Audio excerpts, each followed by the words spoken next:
प्रिय मित्रों, जय श्रीमन नारायण। आज आप सभी लोगों के लिए फाल्गुन मास के शुक्ल पक्ष की एकादशी का क्या नाम है और एकादशी कब आ रही है, इसका महात्म क्या है और इसकी फलाश्रुति क्या है, कब पारायण करना चाहिए, कैसे पूजन करना चाहिए, व्रत कब है, यह सारी जानकारी आप लोग इस वीडियो से प्राप्त करेंगे।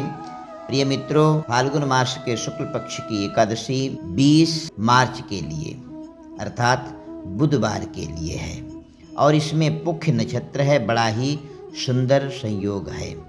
साथ में कर्क राशि के चंद्रमा हैं, बड़ा अच्छा है। एकादशी का व्रत 20 तारीख के लिए बुधवार को ही रखने वाला है। द्वादशी तिथि बृहस्पतिवार के लिए पूरा दिन रहेगी, इसलिए प्रातःकाल पारायण करना, तुलसी मैया की कथा करनी और विष्णु सहस्त्र नाम का पाठ करना बड़ा ही शुभदायक रहेगा। प्रिय मित्रों, अब आप सभी लोग आमलकी एकादशी की कथा श्रवण करें। इसका नाम आमलकी एकादशी है। मानदाता बोले कि हे वशिष्ठ जी महाराज, यदि आप मुझ पर प्रसन्न हैं तो व्रत की कथा कहो जिससे मेरा कल्याण हो। महर्षि वशिष्ठ जी बोले कि हे राजन, सब व्रतों में उत्तम तथा अंत में मोक्ष देने वाला आमलकी एकादशी का वर्णन करता हूँ। यह फाल्गुन माह शुक्ल पक्ष में होता है। इस व्रत के फल से समस्त पाप नष्ट हो जाते हैं। इस व्रत का पुण्य 1000 गौदान के फल के बराबर है। मैं आपसे एक पौराणिक कथा कहता हूँ, उसे ध्यानपूर्वक सुनो। एक वैदिक नामक नगर था। उस नगर में ब्राह्मण, वैश्य, क्षत्रिय, शूद्र चारों वर्ण आनंद पूर्वक रहते थे कि नगर में सदैव वेद ध्वनि गूंजा करती थी। उस जगह पापी, दुराचारी, नास्तिक आदि कोई नहीं था। उस नगर में चैत्ररथ नामक चंद्रवंशी राजा राज करता था। वो महान विद्वान तथा धार्मिक था। उस राज्य में कोई भी दरिद्र तथा कंजूस नहीं था। उस राज्य के सब निवासी भगवान नारायण के भक्त थे और वहाँ के निवासी वृद्ध से बालक तक प्रत्येक एकादशी का व्रत करते थे। एक समय फाल्गुन मास के शुक्ल पक्ष की आमलकी एकादशी आई। उस दिन राजा ने प्रजा तक और वृद्ध से बालक तक सबने हर्ष के सहित में उस आमलकी एकादशी का व्रत किया। राजा अपनी प्रजा के साथ में मंदिर में आकर के कुंभ स्थापित करके धूप दीप नैवेद्य से भगवान को पंचामृत से दूध, दही, घी, शहद, शक्कर से स्नान करा करके और ब्राह्मण के द्वारा उसने पूजन करवाया। पुरुष सूक्त से भगवान का स्नान इत्यादि करवा करके भगवान को वस्त्र अलंकार करके छत्र इत्यादि से पूजन किया और धात्री अर्थात आंवला का भी पूजन किया। इसमें आंवला का बड़ा महत्व होता है। आंवला के नीचे बैठ करके जाप करें, पूजन करें, हवन करें तो अनन्य गुणा फल उसको प्राप्त होता है। वे सब धात्री की इस प्रकार स्तुति करने लगे, हे धात्री, तुम ब्रह्मस्वरूप हो, तुम ब्रह्मा जी द्वारा उत्पन्न हो और समस्त पापों को नष्ट करने वाली हो, तुमको नमस्कार है। अब तुम मेरा अर्घ स्वीकार करो और तुम श्री रामचंद्र जी के द्वारा सम्मानित हो।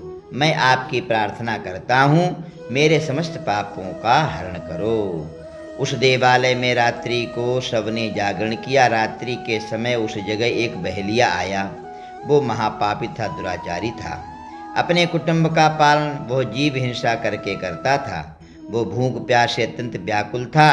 कुछ भोजन इच्छा से मंदिर के एक कोने में बैठ गया। उस जगह विष्णु भगवान की कथा तथा एकादशी की कथा और महात्म वो सुनने लगा। इस प्रकार उस बहेलिये ने समस्त रात्रि को अन्य लोगों के साथ में जागरण कर व्यतीत की। प्रातःकाल होते ही सभी लोग अपने अपने घर के लिए चले गए। उसी प्रकार बहेलिया भी अपने घर के लिए चला गया और भोजन जाकर के घर में किया। कुछ समय बीतने के पश्चात उस बहेलिये की मृत्यु हो गई और आमलकी एकादशी के व्रत के तथा जागरण के प्रभाव से उसने एक राजा के यहाँ पर जन्म लिया। उसका नाम वसुरथ रखा गया। बड़ा होने पर वो चतुरंगणी सेना सहित तथा धन धान्य से युक्त होकर के 10,000 ग्रामों का पालन करने लगा। वो तेज में सूर्य के समान और कांति में चंद्रमा के समान, वीरता में विष्णु भगवान के समान तथा क्षमा में पृथ्वी के समान था। वो अत्यंत धार्मिक, सत्यवादी, कर्मनिष्ठ, वीर और विष्णु भगवान का भक्त था। वो प्रजा का सम्मान भाव से पालन करता था, अर्थात प्रजा का सम्मान भी करता था और समान भाव से पालन करता था। वो सदैव यज्ञ किया करता था। दान देना उसका नित्य का कर्तव्य था। एक दिन वो राजा शिकार खेलने के लिए गया।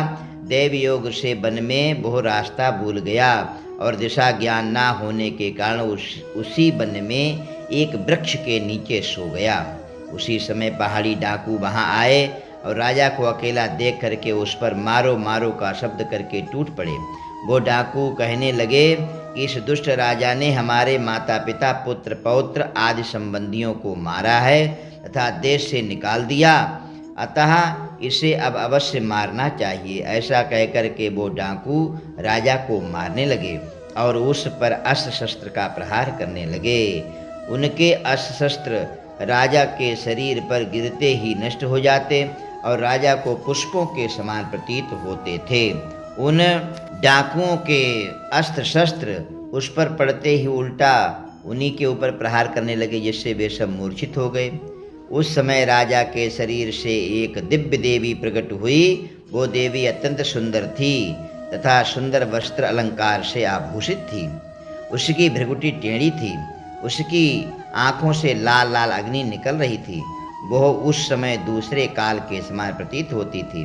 वह उन डाकुओं को मारने दौड़ी और समस्त डाकुओं को काल के गाल में पहुंचा दिया।